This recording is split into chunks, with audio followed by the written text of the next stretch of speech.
Hello everyone. आज हम करने वाले हैं एचपी सेट इकोनॉमिक्स का सेकंड पेपर। तो पहले हमने फर्स्ट पेपर जो था वो डिस्कस किया था। आज हम इकोनॉमिक्स का सेकंड पेपर, पहले ही 3 पेपर आते थे, फर्स्ट सेकंड एंड थर्ड। तो आज हम जो है वो इकोनॉमिक्स का सेकंड पेपर जो है वो सेट का जो कि इकोनॉमिक्स का है वो हम आज डिस्कस करेंगे। ये आपका जो पेपर हुआ था वो हुआ था, अगर हम बात करें तो ये एचपी सेट जो है ये 2017 का था और ये हुआ था आपका 6/5/18 को कंडक्ट। ठीक है, तो स्टार्ट करते हैं। फर्स्ट क्वेश्चन देखते हैं। While analyzing the marginal productivity theory of distribution, Clark gave more emphasis to। तो अगर क्लार्क की थ्योरी की अगर हम बात करें, जेवी क्लार्क ने जो marginal productivity theory of distribution दिया है, तो इसमें उसने जो बात करी है वो डिमांड फॉर लेबर की बात करी है। Clear. Next question. If X is neutral commodity and Y is a normal commodity, the shape of indifference curve would be। तो indifference curve का जो shape है वो आपका होगा horizontal। ठीक है, पैरेलल टू मतलब straight line parallel to X axis. ठीक है, क्योंकि ये बात कर रहा है एक्स जो है वो आपकी न्यूट्रल है। ठीक है, एक्स जो है वो न्यूट्रल कमोडिटी एंड वाई जो है वो नॉर्मल है, तो इस तरह से जो है वो straight line parallel to X axis. ठीक है। Next question.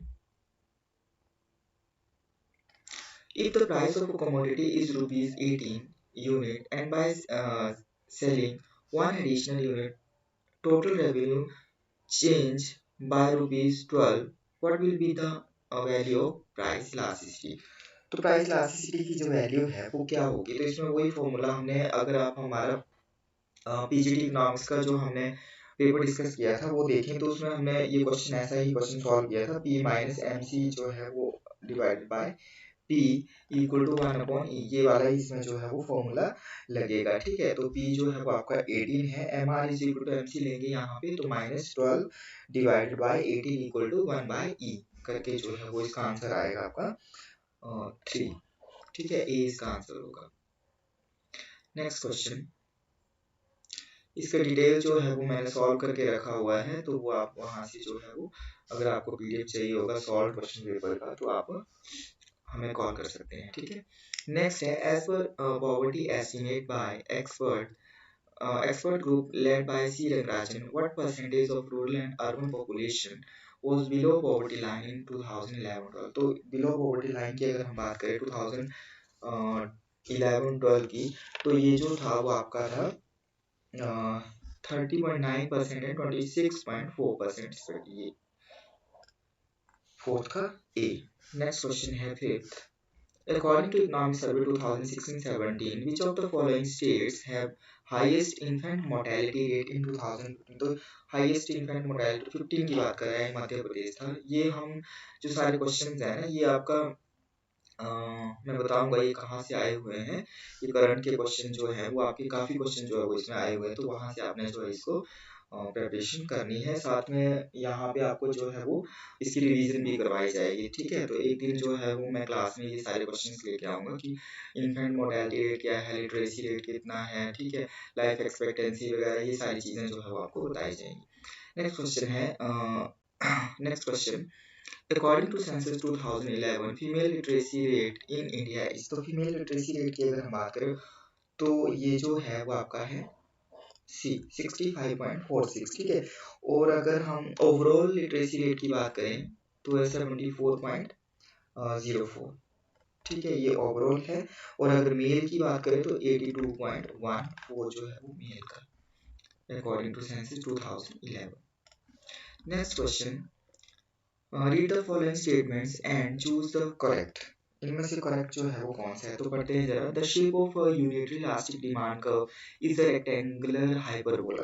जो यूनिटरी इलास्टिक डिमांड होती है उसकी शेप जो है वो रेक्टेंगल, तो ये ऐसे होती है, ऐसे ही बोल रहा है। ठीक है, यहाँ पर जितना चेंज यहाँ है उतना ही चेंज यहाँ होगा। ठीक है, this change equal to this, तो यहाँ पर इलास्टिसिटी जो है वो 1 होती है। ठीक है, एक आपका अगर हम पॉइंट मेथड आता है, यहाँ पर सेंटर में इलास्टिसिटी 1 होती है, यहाँ ग्रेटर देन, यहाँ 0, यहाँ लेस देन, और यहाँ पर जो है वो आपकी सॉरी यहाँ 0 होगी और यहाँ पर जो है वो इनफाइनाइट होती है, ठीक है। तो इस तरह से पॉइंट मेथड के थ्रू ऐसे होता है। और अगर हम यहाँ पर रेक्टेंगुलर हाइपरबोला की बात करें तो यहाँ पर जो है वो आपका the shape of unit elastic demand curve in a rectangular hyperbola, तो यहाँ भी क्या होता है ये आपका यूनिट इलास्टिक होता है, ठीक है। सेकंड है ये हो जाएगा, ठीक। नेक्स्ट अगर हम बात करें the shape of unit elastic demand curve is a rectangle, the shape of unit elastic demand curve is a rectangle, ये सेम रिपीट किया है, ये भी हो जाएगा, ठीक है। टू नेक्स्ट है perfectly elastic demand curve is parallel to the quantity axis, ये बोल रहा है परफेक्टली इलास्टिक। परफेक्टली इलास्टिक जो है ना वो हमारे इस तरह का होता है, तो ये एक्स एक्सिस है, ये वाई एक्सिस है। तो क्या perfectly elastic demand parallel to X axis है? नहीं, ये तो parallel to the quantity axis, हाँ ये भी सही है क्योंकि क्वांटिटी एक्सिस क्या है, तो ये भी 1 2 3 ये भी सही होगा। Perfectly elastic demand curve is parallel to X axis, ठीक है। परफेक्टली इनइलास्टिक जो होता है वो आपका इस तरह से होता है। नेक्स्ट है perfectly inelastic demand curve is parallel to the price axis, तो परफेक्टली इनइलास्टिक डिमांड जो है ये भी सही है। वन मतलब ये सारे 1 2 3 4 ऑल के ऑप्शन तो यहाँ पर है नहीं, तो देखो यहाँ पर 1 और 2 को इसने एक ही कंसीडर कर लिया है, तो यहाँ पर मतलब हमें ऑप्शन जो है मतलब हम 4 को जो है वो एलिमिनेट नहीं कर सकते, ना ही 3 को। तो जहाँ पर 3 और 4 आ रहा है तो वही हमारा आंसर होगा, 3 4 3 4। यहाँ भी नहीं है, यहाँ भी इकट्ठा नहीं, यहाँ भी नहीं, तो ये आंसर जो होगा वो आपका सी रहेगा। Clear. Next question, match the correct pair from list 1 and list 2 के साथ इसको जो है वो आपने मैच करना है, ठीक है। तो देखते हैं, फर्स्ट आता है आपका परफेक्ट कंपटीशन। परफेक्ट कंपटीशन की अगर हम बात करें तो ये इसमें आपका आता है absence ऑफ मार्केट पावर, मतलब कि यहाँ पर जो परफेक्ट कंपटीशन को अगर हम डिफाइन करें, where there is many number of buyer and sellers and produce a homogeneous product, तो यहाँ पर जो है वो प्राइस टेकर होता है ये। तो यहाँ पर absence ऑफ मार्केट पावर होता है, मतलब प्राइस टेकर होता है, प्राइस मेकर नहीं होता है। मोनोपोली में क्या होता है, सिंगल सेलर, और मोनोपोलिस्टिक में लार्ज सेलर बायर होते हैं और साथ में जो है many number of seller and buyer and producing a differentiated product होता है यहाँ, ठीक है। और यहाँ पर few seller of the product oligopoly में। तो मोनोपोली की अगर बात करें तो मोनोपोली में आता है आपका अब्सेंस ऑफ सप्लाई का, ठीक है। और मोनोपोलिस्टिक कंपटीशन है तो अंडर यूटिलाइजेशन जो हमारा एक्सेस कैपेसिटी की, आपको याद हो एक्सेस कैपेसिटी की बात करते हैं ना, अनयूटिलाइज्ड कैपेसिटी, तो वो आपका आता है आपका मोनोपोलिस्टिक कंपटीशन में। और ओलिगोपोली की बात करें तो इंटरडिपेंडेंस की, यहाँ पर फॉर्म है जो है वो इंटरडिपेंडेंस होती है अमंग सेलर्स। तो आपका आएगा ये 2 1 4 3 2 1 4 3 ऐसा है, 2 2 1 नहीं 2 4 1 3 2 4 1 3 2 4 1 3 बी, तो ये वाला जो है आपका आंसर होगा। नेक्स्ट क्वेश्चन है the interest parity condition is, तो इंटरेस्ट पैरिटी कंडीशन जो है वो क्या बताती है ये बात करेंगे। तो फर्स्ट है आपका फर्स्ट अगर हम बात करें the interest parity condition is when the foreign exchange market is in equilibrium and when deposit of all currencies offer the same expected rate of return, तो इसमें जो है वो आपका हो जाएगा फर्स्ट वाला। इंटरेस्ट पैरिटी कंडीशन याद रखना है, ये बताती है कि when the foreign exchange market की फॉरेन एक्सचेंज मार्केट इक्विलिब्रियम में है and when domestic of sorry deposit of when deposit की सारे डिपॉजिट जो है deposit of all currencies offer the same expected rate of returns, तो ये वाला जो है वो इसमें आएगा, 9 का ए हो जाएगा। क्लियर। नेक्स्ट है next question, a situation where countries export a product at a price below the cost of production is called, तो जहां पर जो है वो सिचुएशन में एक्सपोर्ट किया जाता है प्रोडक्ट को at a price below the cost, मतलब कि कॉस्ट से कम प्राइस पर, ठीक है। तो कॉस्ट ज्यादा है प्राइस कम है, बिलो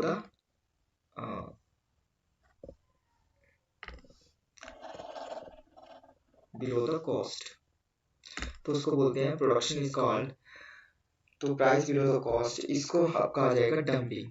ठीक है, डंपिंग में क्या होता है कि जहां पर जो है एक प्रोडक्ट को एक्सपोर्ट किया जाता है, export a product at a price below the cost of production, कि कॉस्ट ऑफ प्रोडक्शन से भी कम प्राइस पर जो है उसको बेचते हैं। ठीक है, तो मतलब व्हेन डंपिंग का मतलब कि a commodity sold in the domestic market at high prices and in the foreign market जो है वो, या एक्सपोर्ट बोल रहा है ना, तो फॉरेन मार्केट में जो है उसको लो प्राइसेस पर जो है उसको सेल किया जाता है, that is known as dumping. ठीक है, next price discrimination. Price discrimination का मतलब होता है कि जब आपका मतलब कमोडिटी को जो है वो डिफरेंट बायर्स को जो है वो डिफरेंट प्राइस पर जो है वो कमोडिटी सेल की जाती है। ठीक है, इसको हम ऐसे बोल सकते हैं कि the action of selling the same product at different prices to different buyers. ठीक है, इस होगा if the price elasticity of demand is equal to unity, then अगर प्राइस इलास्टिसिटी ऑफ डिमांड जो है वो यूनिटी है, तो आपका जो आंसर रहेगा, क्या A R and M R भी इक्वल होंगे? M R would be zero and T R, देखो यहाँ पर कंडीशन देखते हैं, यहाँ ऐसे करके थोड़ा सा गड़बड़ हो गया। अगर इसको ए आर और एम आर को अगर हम ऐसे देखें, this is A R M R, ठीक है, ये आपका टी आर, तो यहाँ पर हाईएस्ट है, और ये यहाँ पर जो है M R would be zero, यहाँ पर एम आर जीरो है, and the T R would be maximum, तो यहाँ पर टी आर जो है वो मैक्सिमम है, तो ये वाला तो हमें करेक्ट लग रहा है। ठीक है, तो ये वाला होगा clear. If the price elasticity of demand is equal to unity, then आपका जो है वो M R would be zero and the T R would be maximum. Next, which of the following is the formula of ARC method to measure price elasticity of demand? ARC method की अगर हम बात करें तो आपका delta Q upon ये भी सही है, और आपका अगर बात करें तो 1 एंड 3 ये भी जो है वो सही है, क्योंकि यहाँ पर Q2 माइनस Q1 करेंगे तो ये डेल्टा Q और डेल्टा P ही आएगा। ठीक है, तो इसका आंसर आएगा 1 एंड 3 आर करेक्ट। अब जल्दी से देखेंगे अगले question. If the case of perfect price discrimination, perfect price discrimination की अगर हम बात करें तो ये फर्स्ट डिग्री होता है, फर्स्ट डिग्री। इसका जो सही आंसर है, कंज्यूमर सरप्लस यहाँ पर क्या होता है, equal to zero and price is equal to margin revenue. Next question, one of the major complaints during Doha round negotiation was the continuing existence of large agricultural export and production subsidies was made by the, तो इसका जो था किया था वो आपका developing nation से related. Next है स्टॉकलो सैमुएल्सन थ्योरम पोस्टुलेट्स, तो ये बताती है आपकी कि an increase in the relative price of the commodity raises the returns or earning of the factor used intensively in the production of the commodity। ठीक है, next question, which of the following states have lower population density as per the 2011 के according, तो इसका था आपका Rajasthan, Gujarat and Orissa.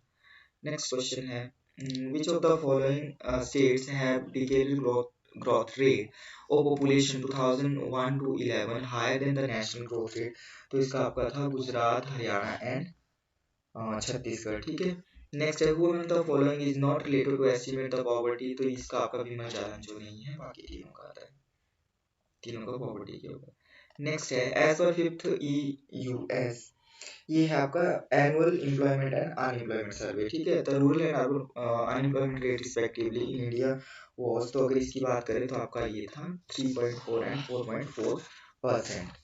Next question,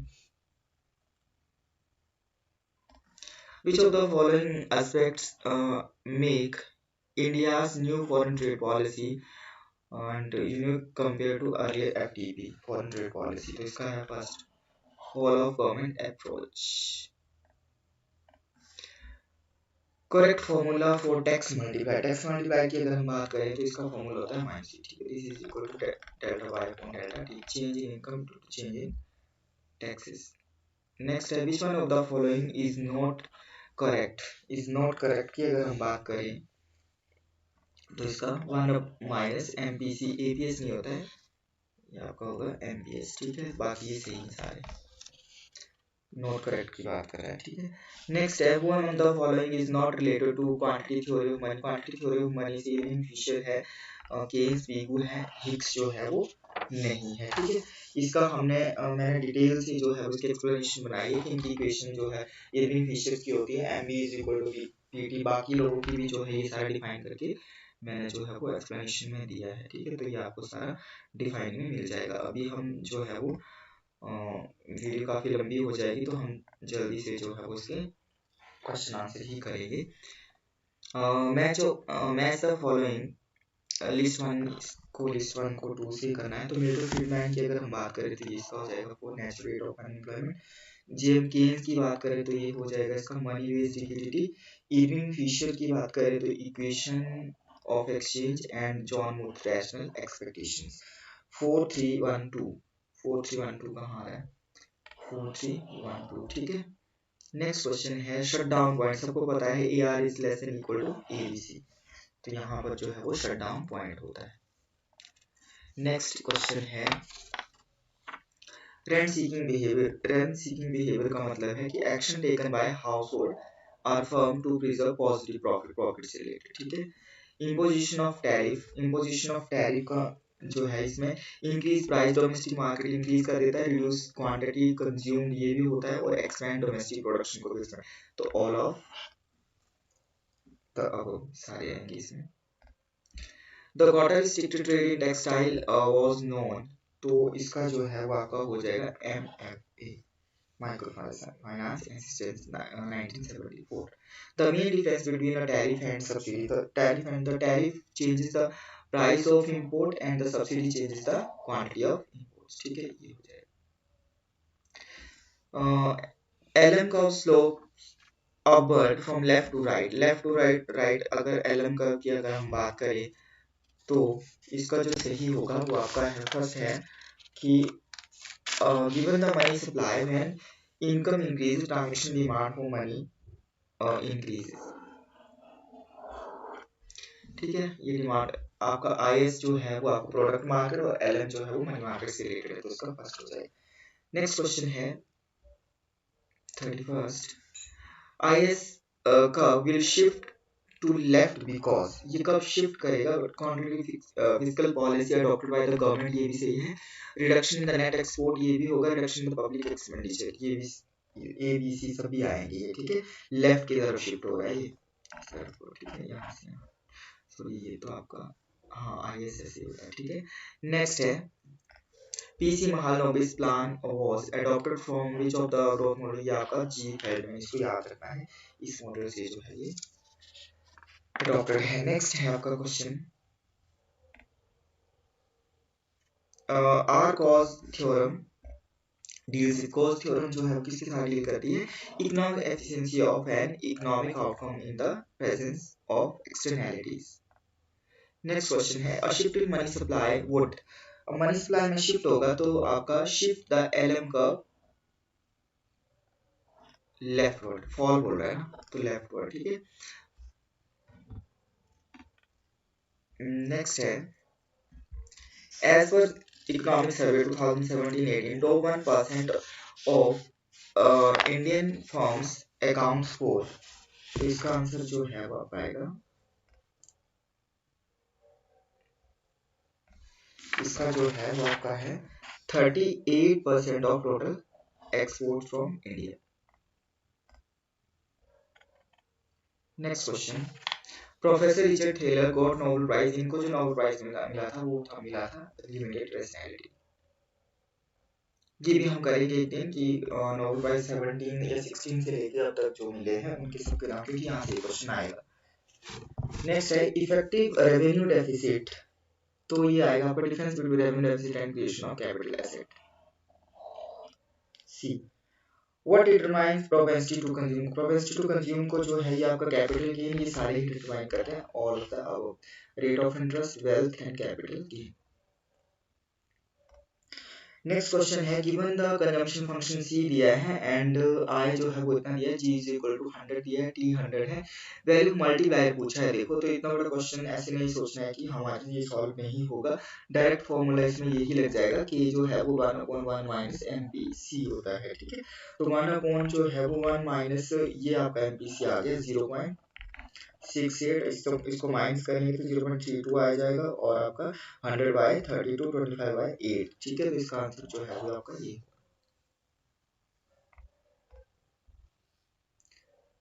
next question है as पर budget estimates 2018-19 target for physical deficit का जो टारगेट है वो आपका 3.3% ऑफ जीडीपी।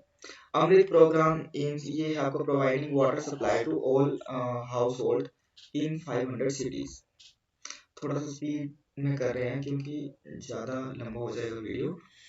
तो according to union budget 2000 complete करेंगे हम सारे question 50 question. According to union budget 2018-19 share of indirect taxes and direct taxes in total receipts respectively, इसकी अगर हम बात करें तो 42 का जो है वो आपका वो था 35%, ठीक है। Next, which of the following group of states have sex ratio lower than the national average as per census 2011? तो आपका इसमें था महाराष्ट्र, गुजरात, मध्य प्रदेश, ठीक है। नेक्स्ट क्वेश्चन है who among the following is not among the regulators of financial sector in India? तो financial sector को जो है ये रेगुलेट करता है, ये सारा सीसीआई जो है वो नहीं है, ठीक है। नेक्स्ट आता है आपका if a group of data has only one mod and it's value is less then that of mean, ठीक है। वन मोड है एंड वैल्यू जो है वो लेस देन मीन से जो है वो कम है, तो ये आपका होगा सिक्यूर टू राइट, मतलब कि मीन जो है वो बड़ा है, ठीक है, secure to the right. Next question है which of the following is not an advantage of using median? तो मीडियन का जो यूज करने का एडवांटेज कौन सा जो है वो नोट एंड बोल रहा है ना, ये फर्स्ट देखते हैं। Extreme value affect the median less strongly than they do the mean, सही है। a median can be calculated qualitative description, yes ये भी होता है। median can be calculated for every set of data even for set of data open ended, इसमें भी है, ठीक है। तो all है ये, मतलब ये बोल रहा है कि not an advantage, तो ये सारे none of the above होगा इसमें, ठीक है। नेक्स्ट है the difference between first quartile and आपका थर्ड क्वार्टाइल। फर्स्ट और थर्ड क्वार्टाइल का जो डिफरेंस होता है वो आप उसको बोलते हैं हम इंटर क्वार्टाइल रेंज। रेंज होता है आपका हाईएस्ट माइनस लोएस्ट। इसी तरह से इसका मैंने सारी जो है एक्सप्लेनेशन आपको जहाँ पर ये सॉल्व किया है वहाँ पर दी हुई है, ठीक है। तो वहाँ से आप जो है ये पूरा पढ़ सकते हैं। रेंज क्या है, इंटर क्वार्टाइल रेंज क्या है, क्वार्टाइल डेविएशन क्या होता है, ठीक है, कोएफिशिएंट ऑफ डेविएशन क्या है, ये सारा। नेक्स्ट है आपका if an event if event A and B are mutually exclusive then तो इसका अगर हम डायरेक्ट देखें तो इसका आएगा आपका P A R B is equal to P A plus P B, तो इसका आएगा P A B must be subtracted from P A plus P B, ये होगा 48 का A। और नेक्स्ट क्वेश्चन है if alpha is equal to 0.01 for two-tailed hypothesis test and using the z test the critical value, इसमें जो आपका critical value आती है प्लस माइनस 2.58, इसका भी मैंने टेबल जो है वो डिस्क्रिप्शन मतलब उसमें जो है जहाँ डिफाइन किया है ये पूरा पेपर, वहाँ पर मैंने जो है ये पूरा टेबल दिया हुआ है, वहाँ पर आपका 1%, 5%, 10% पर आप जो है वो ये देख सकते हैं कि जो वन टेल टेस्ट और टू टेल टेस्ट की क्या वैल्यू जो है वो रहेगी। नेक्स्ट लास्ट क्वेश्चन है द लेसवेट index and partial index are example of, तो ये जो है वो वेटेड इंडेक्स है, वेटेड कौन सी है, वेटेड प्राइस इंडेक्स होनी, ठीक है। तो इस तरह से हमने जो है ये फर्स्ट वाला पेपर मतलब सेकंड, ठीक है, इकोनॉमिक्स का फर्स्ट बोल सकते हैं, बट जो आपका इकोनॉमिक्स सेट का जो है वो फर्स्ट जर्नल था, सेकंड पार्ट जो है वो सेकंड पेपर हमने डिस्कस किया। नेक्स्ट हम जो है वो थर्ड पेपर, पहले 3 पेपर आते थे तो थर्ड पेपर भी जो है ये आपका जो है वो सेकंड पेपर। फर्स्ट जो था वो जर्नल, ये हमने डिस्कस कर लिया था। सेकंड इकोनॉमिक्स का जो है वो हमने डिस्कस किया। अब थर्ड जो है वो इकोनॉमिक्स का हम इसको डिस्कस करेंगे, ठीक है, कल। तो इसके लिए जो है वो आपको इसी तरह से सॉल्व पेपर जो है वो हर रोज मिलते रहेंगे। इसके लिए आपने हमारे चैनल को जो है वो सब्सक्राइब कर लेना है। पहले हम सेट के पेपर करें, इसके बाद जो हम नेट के पेपर भी करेंगे, अदर स्टेट्स के जो सेट के पेपर है वो भी देखेंगे, साथ में पीजीटीज के जो भी पेपर हुए इकोनॉमिक्स के वो भी हम जो है वो देखेंगे, और फर्स्ट पेपर जो है वो भी हम साथ साथ में कर रहे हैं। तो उसके लिए भी जो है जिनको मतलब जिनका इकोनॉमिक्स नहीं है वो हमारे से फर्स्ट पेपर का जो है वो देख सकते हैं कि किस तरह से पेपर जो है वो आ रहे हैं। सो आज के लिए इतना ही है। Thank you.